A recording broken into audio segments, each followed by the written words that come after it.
আমরা ধানের শীষের ভোট করব। ইতিমধ্যে সিদ্ধান্ত নিয়েছেন, আমরা সেখান থেকে আলহামদুলিল্লাহ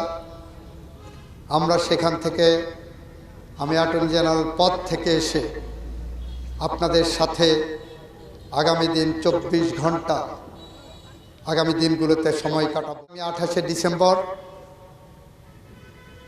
আমাদের মনোনয়ন জমা দেব। 28শে ডিসেম্বর আমরা আগামী 28শে ডিসেম্বর আমাদের মনোনয়ন জমা দেব। আমি সেই মনোনয়ন জমা দিতে যাব আপনাদের সাথে নিয়ে, আপনাদের কাছ থেকে দোয়া নিয়ে। দল ইতিমধ্যেই সিদ্ধান্ত নিয়েছেন, আমরা সেখান থেকে আলহামদুলিল্লাহ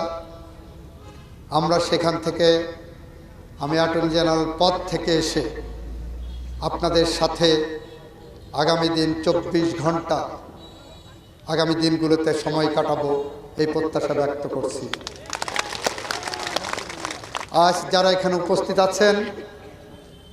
উপস্থিত হয়েছেন, অনেকের সাথে হয়তো আজকে দেখা হবে না, হাত মিলানো হবে না, কিন্তু আমি কথা দিচ্ছি 28শে ডিসেম্বরের পরের থেকে আমি 24 ঘন্টা আপনাদের মাঝে থাকবো, পাশে থাকবো, সবার সাথে আমি হাত মিলাবো, পাশে দাঁড়াবো, বুক মিলাবো, কথা বলবো, কেউ বঞ্চিত হবেন না।